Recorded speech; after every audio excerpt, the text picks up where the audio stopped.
We are back and we are joined by our friend Matt Lieb. And it's also his birthday. So everybody's got to wish him a happy birthday right away. Do it. Chat. Put hearts in the chat if you want to wish me a happy birthday or happy birthday. The stand-up comedian, host of podcasts Bad Hasbara and Pod Yourself a Gun, which has now become Mad Yourself a Man. Mad Yourself a Man. It is a Madman podcast. Right. It used to be a Sopranos podcast. Right. Now, but if you want to find it, you still have to put in Pod Yourself into the. We've made our podcast impossible to find. Yep. Deep web. Deep web. Only really like dedicated, listeners of podcasts can find our podcast about Mad Men. But once you find it, you will enjoy it. You were on it, Emma. I was on it. I'm a big Mad Men fan, and I know, yes, I have a coastal elite sensibilities, but I do have to say it's my favorite show of all time. So it's a great show. It's a great show. I think anyone from anywhere can love it. That's what I think. Yeah, I mean, especially if, like Don, you have daddy issues or something like that. That seems. I'm not saying that's me, but some people. No, not me either. No, not me. No. Sopranos is for mommy issues. The Mad Men for daddy issues. Yep, you can get both. The Wire. We also did The Wire, and that's for societal issues. Oh wow, yeah. It's about society. That was really deep. It's a very deep show. If you're into deepness, listen to that. Or if you're into Israel. If you love Israel, if you're a big fan of Israel. You should listen to Matt's show. Go to stand up, see your stand up next Wednesday. Yes. Next Wednesday, this Wednesday coming up, May 7th, Cobb's Comedy Club. Myself and Francesca Fiorentini, who is my wife, Borat voice, my wife, and we're going to be co-headlining Cobb's, and it's going to be really fun. Get your tickets now before it's too late. Not that it'll sell out, but a link to that in don't sell yourself short. We'll put a link to that in the description if people want to check it out, and we'll plug it towards the end as well. But what city is Cobb's in? Ooh. It's in San Francisco. It's San Francisco, California, which is on the West Coast. So if you are anywhere on the West Coast, it's just a few hours drive, or it's right next to you if you live in San Francisco. Please come. Hot tip. It's my birthday. You Do a nice thing. Do a nice thing for yourself. So big story this morning about our favorite. I don't know, my top pick for the live action Shrek, John Fetterman. Yes, my favorite professional wrestler turned senator. I don't know what he did before he was a senator. I just assumed he was a professional wrestler. And then I was told, no, he's just some Harvard guy. Yeah, just a Harvard guy who we now lessons learned, perhaps if we have candidates who have a history of like chasing down somebody with a gun and perhaps it's racially motivated, that sometimes those aren't one-offs. Sometimes those situations can't be explained. Yeah, egg on my face. Right.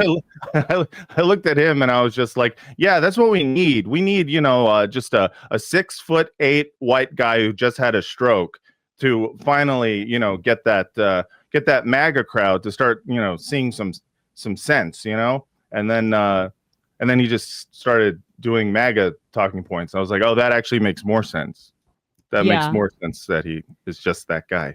And what's fun about Fetterman is that all of the usual suspects had decided preemptively, well, maybe not preemptively, but once he started going down the Zionism is the most important thing ever to me, down that road, there was a class of Democrats that said, this is the kind of populist that Democrats Matt Iglesias. Yeah. This is the kind of populist, the one who's going to take really unpopular positions in both his party and, I think more so it's happening more and more in the Republican Party. Well, Iglesias is a popularist, right? So he always says you got to just respond to the polling as a Democrat, but they ignore things like Israel, where a majority of Democrats, it's not close, now have negative feelings about it. And also ignores the fact that you can have agency over public opinion as a politician by using the bully pulpit. That's kind of important. That's like the whole point. That's why it's to be a leader is when you lead, right? Right. Isn't that the whole thing? They don't like doing politics. They're resentful of it. But it was these people said this like 2 years after they had declared Eric Adams is the future of the tough on crime Democrat. Can we maybe cut like they care about what's popular with donors? That's where populism comes from. Right. I was, right. Go ahead. I mean, sure, but also, what's popular with donors and other people who are sucking on the teat of those donors. And I think you forget that that's a class of people.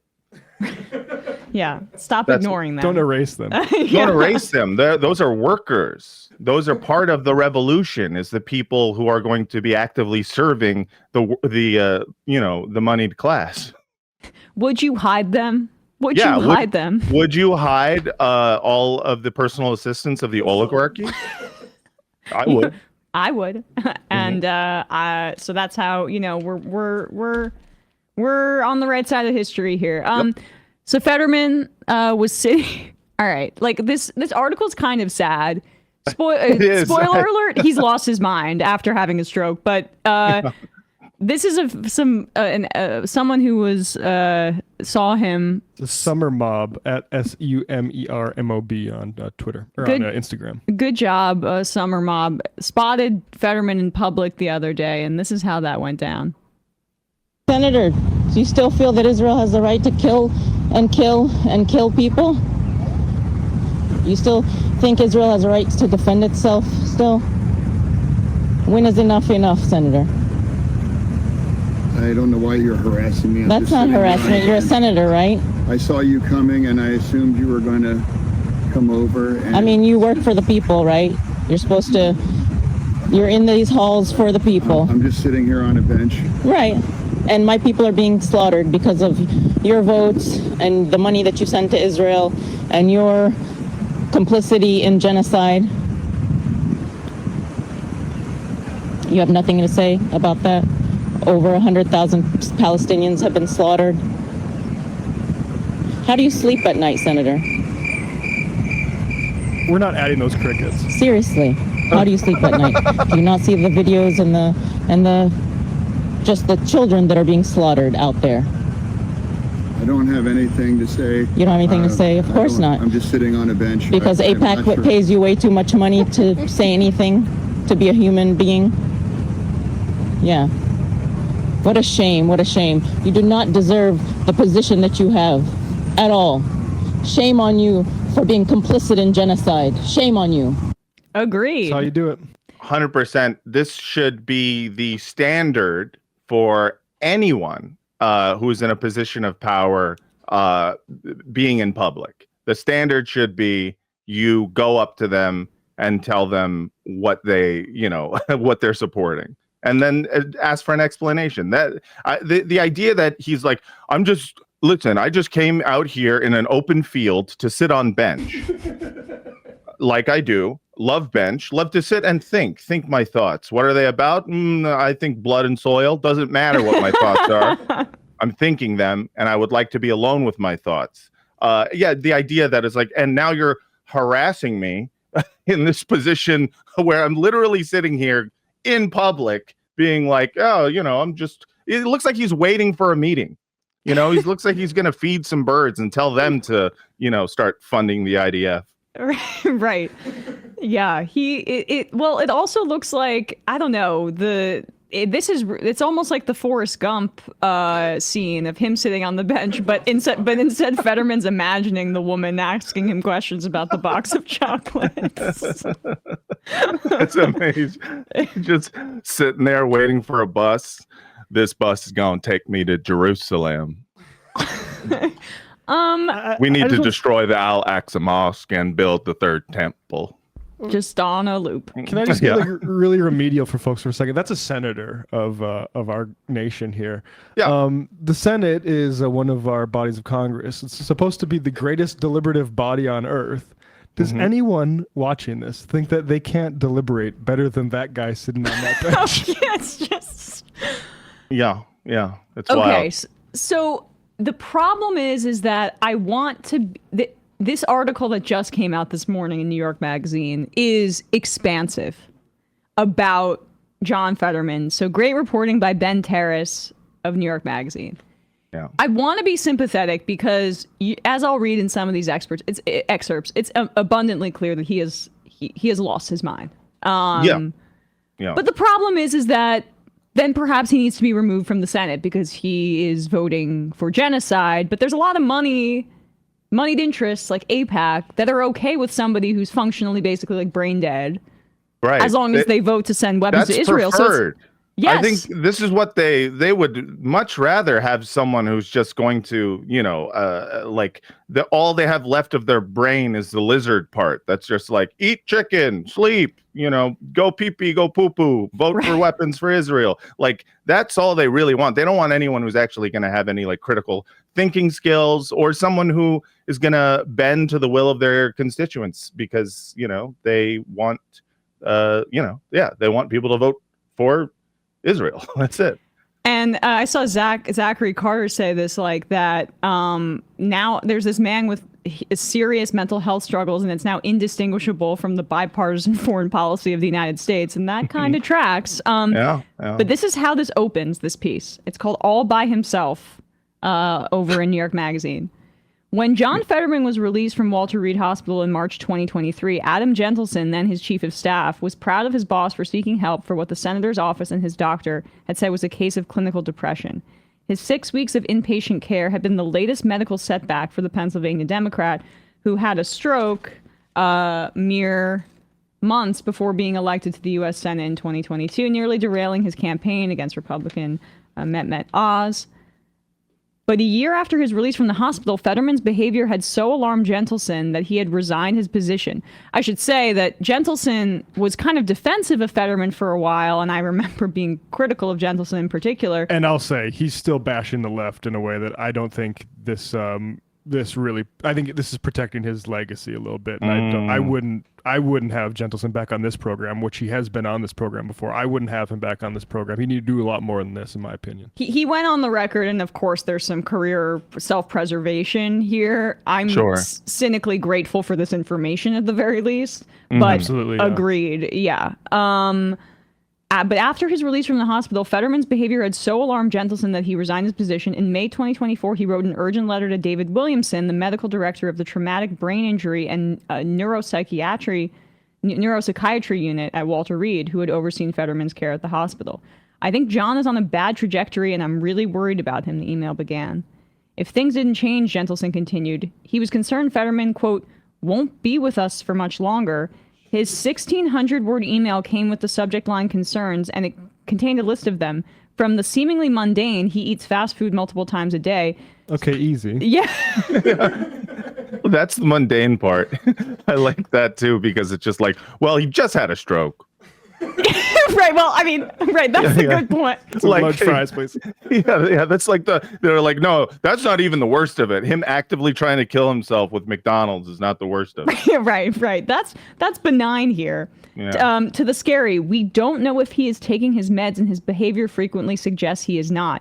We often see the kind of warning signs we discussed. Gentleson wrote, conspiratorial thinking, megalomania. For example, he claims to be the most knowledgeable source on Israel and Gaza around, but his sources are just what he reads in the news. He declines most briefings and never reads memos.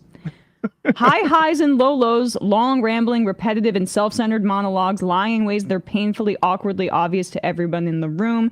Fetterman was, according to Gentleson, avoiding the regular checkups advised by his doctors. He was preoccupied with the social media platform X, which he previously admitted had been a major accelerant of his depression.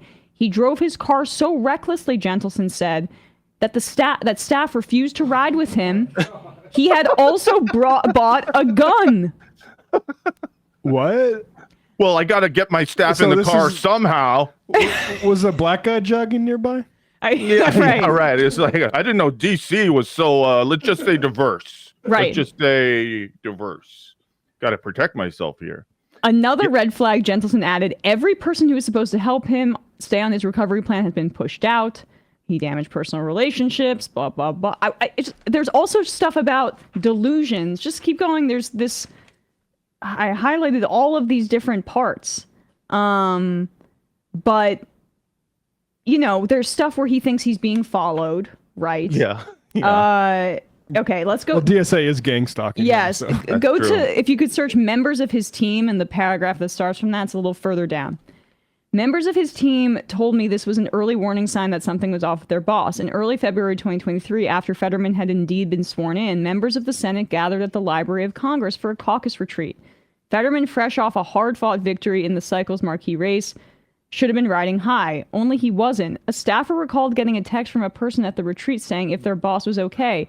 Fetterman was sitting at a table by himself, slowly sipping a Coke and refusing to talk with anybody. Later that day, another staffer heard an alarming report from a journalist. Fetterman had just walked obliviously into the road and was nearly struck by a car. This is amazing. This is like, I don't know if you guys have ever, like owned a very, very old dog, but there's like, at some point you're just like, what is it doing? And then you're like, oh, it's going somewhere to die. Right. That's like, it's like, why is it spending so much time in that corner? Yeah, it's very sad. I know. I haven't heard about anything this is like when Nixon is like after the Kent State shootings. He was like wandering around the Lincoln Memorial. I think this is in like the Oliver Stone movie, like walking around with the Lincoln Memorial and got into like fights with like anti-war activists, but like trying to make them think he was a good person. This is like Fetterman's been doing that. That was just one night for Nixon. Yeah, Nixon just like Fetterman's entire time in the Senate. Nixon just had some stiff drinks. Like that's Trump level delusion. We're at a different level with Fetterman. It's so funny because it's like this was, you know, like all of the incidents that they're citing happened like not long after he had won the election. Like as soon as he became a senator, his attitude was like, ugh, leave me alone. I know. And it's like, you just ran for this. Why are you mad at everyone? Why do you have the disposition of like a teenager in a Disney original? A week later, this is crazy. I'm sorry. Sherrod Brown maybe helped give background on this because he's named specifically. A week later, Democratic Ohio Senator Sherrod Brown came to pay Fetterman a visit in his new Capitol office. They seemed destined to get along. Each hailed from a purplish red states and exuded an everyman energy more likely to be found in union halls than in the halls of Congress. But their meeting went awry. Brown tried his best to get a conversation going, but according to two people present, Fetterman was virtually, quote, catatonic. He could barely string two sentences together, talking so quietly that everyone in the room had to strain to hear him. Fetterman then stood up and began walking around the office in tight loops, a move the two staffers described as doing figure eights. After Brown left, Fetterman paced from one room inside his office complex to another and back again. At one point, one of his aides said, he walked into the hallway, peering over his shoulder as if he were being followed by shadowy figures. God. Hamas. That sort of pacing, that is not a good sign. No, that's pretty bad. Especially like the looking over your shoulder and pacing and just being like, no way out, no way out. That is, I mean, it's clear, obviously, this was like, you know, before his hospitalization for whatever mental health crisis was going on, right? Yeah. And then we all celebrated him putting, you know, his mental health like forward, you know, like making that an issue because we all said, yes, we need to start talking about mental health. And then he's not a good role model for how to do mental health. It's this thing where we're all like, well, you know, obviously we're not trying to paint every person with mental health with the same brush. And also it's important to talk about these things. Yeah, there are people who are depressed and assholes. That's a thing. You know what I mean? You can be clinically depressed and a dick. And a dick too. And if you're gonna say like this is how we do it, you better be a good model for it, or maybe don't put yourself on that pedestal. I would just say here's another section. I don't know if you had this, Emma, but behind the scenes things were worse. In March, Fetterman suddenly took an early morning trip to Hartford, Connecticut, without telling his team why, leaving them at a loss for what to tell Gisele, his wife, when she demanded to know why he was missing one of their kids' birthdays. Ugh. Fetterman objected to this characterization, saying to me, the writer, I took a weekend trip in March to visit the gravesite of my friend from grad school who died in 1993. A trip my staff and family knew about. Okay. You mentioned, this is the last piece I'll read because you mentioned Gisele, and I actually feel for her here because I don't know what's going on, but this is when October 7th happened. This piece, the paragraph starts with, in the days after the October 7th attack, Israel declared war and retaliated with brute force, killing Hamas forces as well as thousands of civilians. In the U.S., progressives began calling for a ceasefire, to at least pause the carnage. Fetterman felt differently. Now is not the time to talk about a ceasefire, he posted on October 18th. We must support Israel in efforts to eliminate Hamas terrorists who slaughtered innocent men, women, and children. The base, here it goes. Early on in the conflict, 16 of his former campaign staffers wrote a letter anonymously saying they found his full-throated support for Israel to be a, quote, gutting betrayal. Gentleson had taken to defending Fetterman on X from such criticisms. I had mentioned that earlier. Yeah. But it wasn't just staffers who were upset. There was also Fetterman's wife, Gisele, who had become something of a political celebrity in her own right. She is a kind-hearted philanthropist, the proprietor of a free store in Erratic that gave away goods and clothing, a formerly undocumented immigrant from Brazil, and a vocal progressive. In early November, just weeks after the attack, Gisele arrived at her husband's Senate office, and according to a staffer present, they got into a heated argument. They are bombing refugee camps. How can you support this? The staffer recalled her saying with tears in her eyes. That's all propaganda, Fetterman replied. Oh, God. Later, a still visibly upset Gisele pulled the staffer aside. She asked him if members of Fetterman's team were pushing him to take these stances for political reasons. The staffer told her that the opposite was true. Many of them were as upset as she was. If you're pushing back on this, there's no hope, the staffer recalled her saying. This is horrible news. Yeah, that is really terrible. You would at least hope that it's like, oh well, he's got a bunch of APAC people, lobbyists, right, either on staff or nearby, who are pushing him to say these things, and it's like his whole staff is like, no, he just is doing this. He's doing this gratis. He's just for free. He's going to carry water for a genocide. And I know that maybe I'm too obsessed with these details. I promise these are the final two paragraphs, but this is just astounding to me. A few days later, Gisele texted a different staffer. I am at a breaking point and can't co-sign this any longer. I'd love some help in language to separate myself from this. Can anyone help me? Oh, geez. Gisele might have the language is divorce. Yes. Yeah, exactly. But your husband goes through this enormous health situation, like a stroke. You want to stand by him, but you don't, and you hope that it gets better and he gets back to his former self. But the final paragraph points out that his father, Carl Fetterman, an insurance executive, is very pro-Israel and would love when Fetterman would go on Fox News. So he's regressed to his childhood state, is what it seems like. So make Uncle Carl happy. There you go. Whoa. Listen, it's always hard to, be in a marriage with two people who are very political. My wife and I go through this all the time when, she's trying to speak out against Palestine and I am making TikToks, making fun of the victims of Israel. It's hard. It's hard when one person cares a lot about something and the other person is a literal genocidal monster. You never know who you're going to marry is the point. Right. You kind of flipped a coin with Francesca, and it came up tails. It worked out. But hey, who knows for how long? I could have a stroke I just turned 40. I could have a stroke right now, and then all of a sudden I'm just like, it's great, Israel and dead kids. Those are great things that I love. Yeah. The article also pointed out that he had kind of had these positions before October 7th, right? That he had been a pro-Israel, but right. I there is part of me that doesn't that has trouble fully buying a commitment this strong. You know what I mean? Like this does feel like a commitment to Israel this strong does feel like stroke based. You know what I mean? Yes.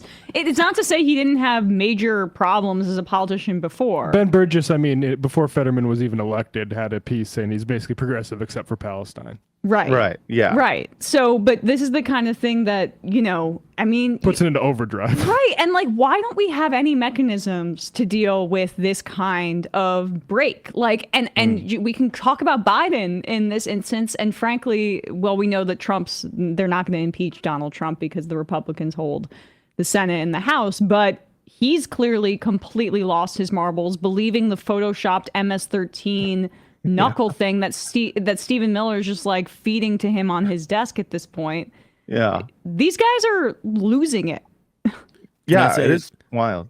There's a tweet we found. You want to put it up, Matt? Before we let Gisele completely off the hook or, cry too big of a river for her, this was in March, her posing with Netanyahu.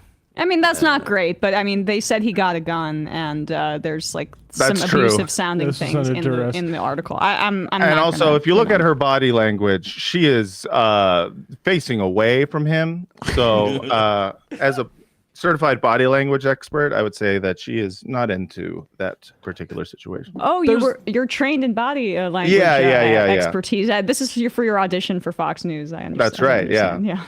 This is how I punch or left. Joy Reid, rather. Yeah, she was a body language expert with Bernie, remember? There's just one final section, I think, to underline kind of like the genocidal mania this guy is. He's meeting with Jeremy Ben-Ami of like sort of liberal Zionist organization J Street, which is pro-Israel and pro-peace, whatever. And Fetterman lectures the guy, saying, "You can't reform sour milk," he told Ben-Ami, according to the notes from the meeting, referring to Palestinians as sour milk. Fetterman said he did not believe in a two-state solution and claimed that he had never met an Arab person who would condemn Hamas. Correction, the notes from the meeting stated, only a single Arab he has met with that staff was present for wouldn't outright condemn Hamas. Fetterman went on to make statements that shocked people. In opposing a ceasefire, he said, "Let's get back to killing." A person who heard the conversation told me, he said, "Kill them all." In a statement, Fetterman denied the account, adding, "Any reference to killing was solely about Hamas, and I do support the destruction of that organization down to its last member." I don't believe him. I mean, he can claim. I mean, that's the old, switcheroo trick what they do with the Hamas thing, where it's just like, no, all of my genocidal language, if I just direct it at Hamas, then I don't have to think about the fact that, I consider literally every man, woman, and child in Gaza to be Hamas. They're either Hamas, then that's the top tier. Pre-Hamas. Pre-Hamas, or Hamas enablers, like the women that are married to Hamas. They're not overthrowing Hamas, so, Right, exactly. Yeah, they're Hamas voters, or they're the progeny of Hamas voters. Like, this is, they've all but stated that there is, not a single uninvolved person in Gaza. And, that Fetterman is buying that line, hook, line, and sinker. So, like, he's, he can play off. It's just funny to be like, no, I just meant Hamas. Saying kill them all about anybody is weird. Yeah. Saying kill them all is one of those things that Nazis say. It's literally what movie villains will. That's a classic movie villain screaming "kill them all." Yeah, or metalheads. Yeah, well, yeah, but I mean, they're just calling out for a song name they like. That's different. I'm not. I'm too posh to understand this reference. Mm-hmm. Yeah. And you gotta start listening to Metallica. Noises. Well, listen to Reload. Reload by Metallica has some of their more more melodic stuff. You'll like it. All right. Well, thanks for the tip. So back to genocide. No, what's been your Bad Hasbro? Everybody should check it out. I really had such a great time when I was on with you. I mean, maybe that must have been like a year ago at this point. Yeah. But what's been your experience covering this over the first 100 days of Donald Trump? I mean, activism for Palestine. It's not harder. The struggle is always difficult, of course, but you have a completely untethered, unhinged administration, and there's been no food that has gotten into Gaza in food, water, or medicine in 60 days. And it feels like we're at one of the most dangerous points in the genocide. Yeah, I mean, in terms of the first 100 days of the Trump administration and everything that's gone on, with the genocide since, it's been it's gone kind of exactly how I thought it was going to go and how it was supposed to have gone this whole time. You have the PR, ceasefire. This essentially a win for the Trump administration right off the bat, and it existed, I think, primarily so that Trump could have this, easy runway for his first 100 days that Israel couldn't help but break almost immediately. And I knew as soon as they did, all of this talk of like, they had, people going to Netanyahu and saying, you better do a ceasefire. Trump wants one and you're going to do one. And then as soon as they broke it, they were like, okay, are you guys going to kill everyone? That's fine. What do you need? And it's so clear. I mean, all of the talk about, how terrible, the Democrats are, which they are, they lost this election because they could not admit to themselves or the American people that this was, a genocide. I mean, they lost for a ton of reasons, but I think that is a big part of it. Huge. And they ceded that ground to Trump, to where he was going out and pretending like he was a dove. It was completely like ridiculous. Like people were like, he could say that because they were out there, being like, we got to make sure that Israel has everything they need in order to do genocide. So anyways, the Hezbollah around that has been interesting because you've seen kind of a split, whereas I feel like the more liberal Zionist PR spin was kind of, I would say, the mainstay of the Biden administration. Now you are seeing the PR go full Beitar.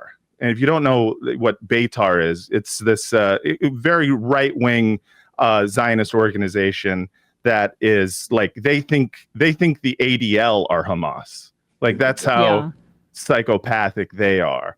And Jonathan Greenblatt, I mean, he's obviously anti-Semitic. Oh yeah, I mean, 100%. I mean, he is. He just doesn't know he is. Yes. Like future Hamas, he's future anti-Semite. We just, Yes. But like it is wild just watching kind of for as mask off as Israel has been, it's wild to watch, like, oh shit, I didn't know there was more mask. Like they keep removing extra parts of the mask, and I'm like, Jesus, at what point? Like Netanyahu just recently said, like, we prioritize the destruction of, quote, Hamas over bringing back our civilians. Like he's saying that out loud, which is a wild thing to say when you can just infer it using your brain. You know what I mean? Like, just look what's happened for the last 18 months. We know that, BB. Yeah. You don't he gets off on it in like the way that when Trump, they did that press conference and Trump was saying, who would want to live there? It's destroyed, sitting next to the man who's responsible for the destruction. Right. He's smiling because they think they're doing a little bit of a trick, like in the same way that they messed with the Biden administration, who was not earnestly pursuing a ceasefire, but they wanted better PR for themselves at the very least. Yeah. The Netanyahu was toying with him in that way too. Yeah. It's wild to see. I mean, the repression has obviously gotten even more insane, but I kind of see it all as a continuation. This was like the logical endpoint of what the Democrats have allowed to happen, essentially. Yeah.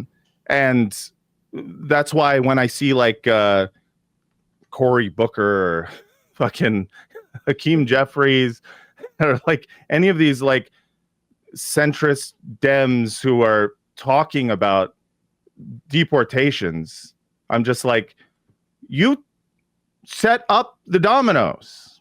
The idea that you're just like, who I didn't think you guys were gonna knock them down. You know, Yeah. I just thought it was like, wow, look at all these dominoes all next to each other.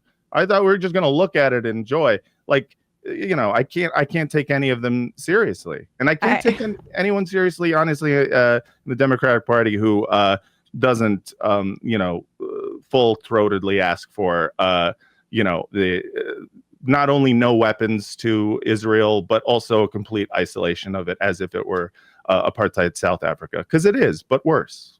Yep. And it's our old producer Bradley referred one time to Cory Booker as having a Winnie the Pooh disposition, and I think about that often with him. And it's used. If Winnie Pooh had a psychopathic will to power from like teenage years, maybe. Right, or not even the disposition. It's more like the way he presents politically, and it's like, why are you wearing the pin that's meant to like falsely link the genocide to the return of the hostages, as you talk about like the dangers of authoritarianism. It's so Right. To talk about hollow. authoritarianism in 2025 and not for like a whole day and not mention Israel and what we're doing one time. That's Right. kind of Well, it's Yeah. it's why liberal Zionists are fascist enablers, and I think that's like a really important way for us to refer to them, because we wouldn't have this, as you say, the situation that we're in without this permission structure being created by many, many Democrats. What is, like, just to zoom out about some of how liberal Zionists are reacting, like maybe even in your life, because we've talked about this on your show too, about how there was outrage for probably like 4 or 5 months of like, I don't know, me getting freezed out, maybe you a little bit by some people after October 7th. I'm an anti-Semite, whatever. Right. Then we have, okay, like tensions begin to cool. Maybe not from my end, because I'm infuriated by these people like justifying this. But like, there's now been, I think, maybe around 6 to 8 months of these folks that were saying anybody speaking out for Palestine or anti-Semitic, it's just radio silence. Yeah. And it feels like that's maybe even a longer period of that, where it's like they just, these people who were very vocal about the anti-Semitism in the pro-Palestine movement are just like quiet, nothing. Is there any self-reflection happening in your experience? I've been shocked by the lack of self-reflection. Like that truly, it's almost like a feat. It amazes me the amount of people I know who still have not I don't like apologized to me. Oh, I'm going to be waiting until the end of my life wife. for some of those. It's like it's just for the reactions. And like the worst thing that I've seen has been a like very intense revisionism with a lot of these liberal Zionists, where they'll start saying things like, oh, well, everyone wanted a ceasefire. We all wanted a ceasefire. You know, it's like, who doesn't want a ceasefire? We agreed that they're being genocidal. They won't say genocide, but they'll say they're being genocidal. It's, I love to be murderous and not do murdering. Right, exactly. Just for for a treat. But like they would straight up start like calling me or my wife anti-Semitic for saying the word ceasefire in like, obviously October, November, December 2023, up until like May of 2024. Just anyone saying ceasefire, it was synonymous with being like a Hamas supporting anti-Semite. Now, I swear to God, I've seen people who are straight up just they're guffawing at anyone who ever said ceasefire, because they're like, yeah, we all wanted a ceasefire. Everyone is doing the thing where they're going to revise everything that they said beforehand. They're gonna change the goalposts as to what they cared about, while simultaneously remaining firmly in the camp of, well, Israel's got to do what Israel's got to do. They will find whatever way to defend it that they can. And in my life, it's been, for the most part, people who are, who at one point may have been like yelling at me about stuff, texting me insane propaganda. now, where they still don't talk to me, but they will like post like, man, that this Donald Trump, he is a bad guy. He's a bad dude. And I'm just like, you have no right to talk about anything. if you spent the first 14 months of genocide actively supporting it, and now you're just like, this Donald Trump guy, I don't know about him. I think he's bad. We all need to band together. It's just like, no, F off. Do you think that is like really for me? There's this navel gazing element of which we're all guilty of. I mean, like you have to have a healthy ego to put your face on camera and talk to it. So I'm not excluding myself from this.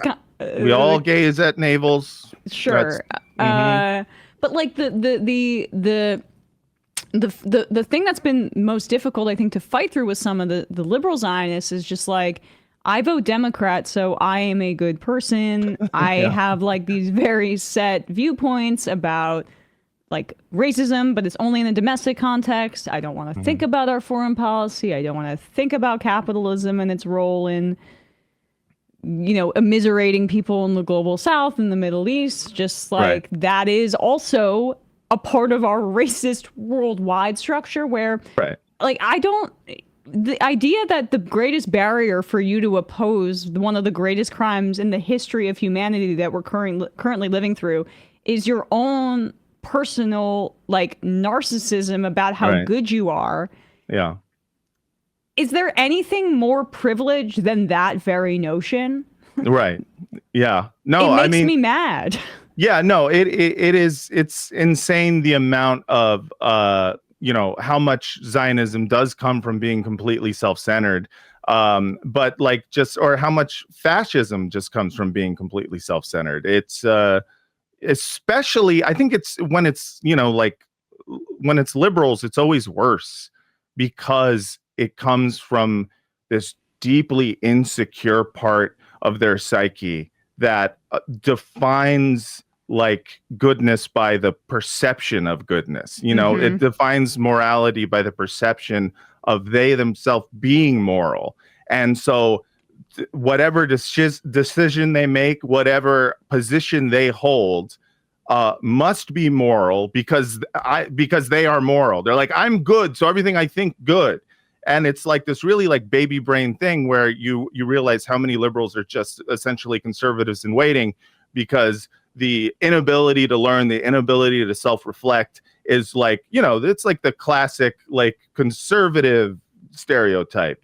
And you just, people always wonder, it's like, how come, the youth, they start out liberal, then they go conservative? And it's like, well, because a lot of liberalism is just, completely superficial. It's not actually about learning anything or believing in anything. It is about, feeling good about yourself. And then as soon as something affects you personally, that's why it's always starts with like taxes. Right. Or someone will just be like, I used to believe in like, gay marriage and stuff, but then I had to pay $10,000 to the IRS. And now I'll pretty much throw anyone under the bus in order to, in order to get that money back.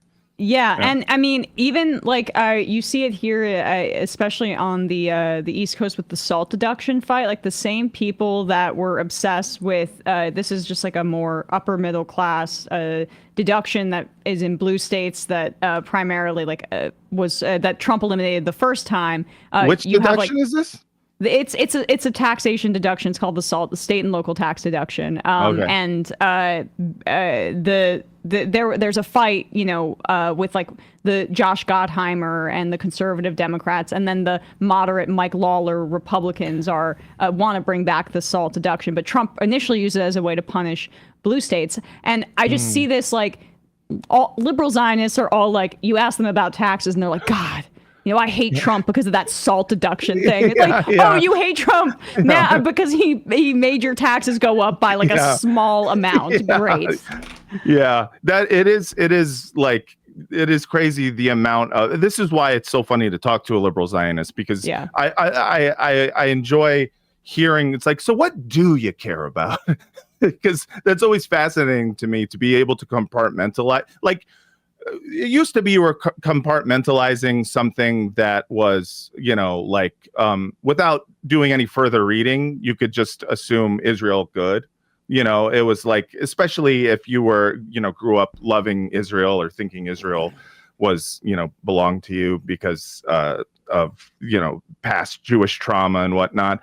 But now, like, genocide happening, and to be able to compartmentalize that and still be like, complaining about the salt tax, like that's incredible to me. It's like I want to like dive into that brain and swim around for a bit.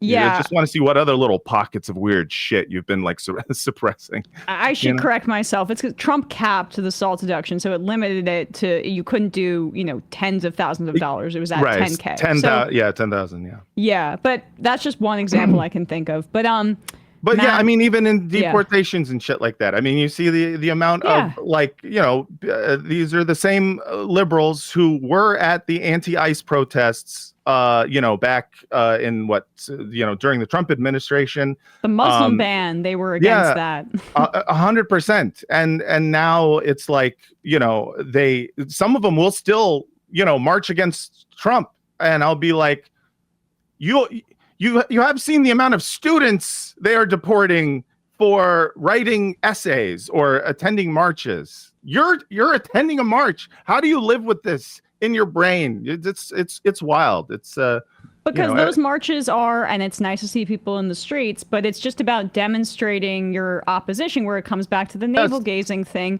Get your steps in too. As opposed to having concrete demands, like, which is an actual threat. The pro-Palestine demonstrations are about divesting from Israel, like very, very specific. Yeah. Hey, demands. School, divest from Israel. Yes. That's what Rumesa is. And Rumesa Ezturk wasn't even that. It was like, hey, school, our students said divest from Israel. Listen to them. Right. Yeah, it is. It's wild. It's such a specific demand. I talked to a liberal Zionist recently who said that he was like, I think they shouldn't have done the encampments, all that stuff, because it's like people get annoyed by that. It's like bad optics, and also it's like, what do they even want? And I was like, did you not talk to anybody? I know. But they're recycling the Occupy, yes. The anti-Occupy critique. Yeah, what do they even want? What no, I mean, okay, I'm sorry. You cannot make that critique of these protesters. Their demands are right in front of you. Yes, it's completely ridiculous. It's on signs. It says, yes, divest. Yeah. Anyway, what'd you say? You want to do this? Do you have? Okay. I don't know if Matt's got to go. There's another Fetterman video. I I've don't never gotta seen go. before. I don't got shit. This is my birthday. I You told want to my spend wife. an hour? I told my wife I'm doing whatever I want today. I'm gonna go on Majority Report. We're gonna talk about Fetterman's weird ass. Let's go nuts. We got another crazy. Fetterman clip here. Another time where he's seated and seemingly unaware of his surroundings, this time in public, or at least on an airplane. This is from a Prem Talker of Zateo video from February when John Fetterman got in an argument with a pilot about wearing his seatbelt so it was visible. And this was cited in that extensive New York Magazine piece. Of course, he's getting in fights with fucking flight attendants. It's okay. It's okay. Okay, it's okay, but it just has to be visible to the crew at all times. It's a federal regulation, so if you were to do seatbelts on, it just has to be visible. And right now, it's not visible. I'm depressed. Make it bigger so outside your sweatshirt. bro, what are we doing? The point of a seatbelt is for me to be safe, right? I don't want to be safe. I want to die. I'm just trying like to Hamas. die. I'm thinking about my friend from grad school that died in 1993. He wore a seatbelt and died anyway. Wouldn't it be amazing if he was going to Israel as some sort of like death wish? Where he's just like, he wants a Hamas rocket to fall on him so fucking bad. Blow me out of the sky. Just walks into the sea. If he really wants to die, just hop aboard an aid flotilla. Right. Do that Right. if you really want to get killed. Yeah, it's so funny, these like Fetterman videos that keep coming out, and it's like every picture of glum Keanu met every picture of glum Ben Affleck. You're just like, there's not a single phrase. It's like whatever, it's a photogenic version of always looking depressed, but I think he is actually a very, very sad man, which I mean, that's just called karma, I think. Yeah, I'd like to ask him, like, hey, can you talk about how important joy is to your life? Yeah, exactly. Can you speak on joy? Yeah. Well, it is wild. Yeah, he should probably watch Inside Out. It'll help him identify his emotions better. That's right. That's right. That'll help. Yeah. Matt Lieb, we really appreciate your time today. Happy birthday, my friend. Thank you so much. I'm glad to be here. Sorry, Sam couldn't show up again for our scheduled debate, but that's fine. Yeah. No problem. You're gonna have to find a time to do that, because he needs to be called out on some of the horrible things that pro-Hamas said. stuff. Yeah. All right. Well, consider this his official calling out. Sam, you run away every time I show up. Every time I show up, you're just like, oh, I'm scared to debate Matt Lieb. Well, guess what? I'm calling you out. You better show up next More time. content. There's a throwdown. That's right. I'm tired of you saying how much you love Hamas. You're always out here being pro-Hamas. Down. Hell yeah. All right. Well, everybody, please check out Matt and Franny in San Francisco on Wednesday, May 7th. That's right. Cobb's Comedy Club. Cobb's Comedy Club. We'll put a link to that in the description below. Appreciate you, buddy. Thanks so much for coming on. Thanks so much for having me. Bye, y'all. Bye. Hey, folks, don't forget to hit the subscribe button and check out our daily show. We do it every day at 12 p.m. Eastern for about 2.5 hours. We even take phone calls. You should check that out.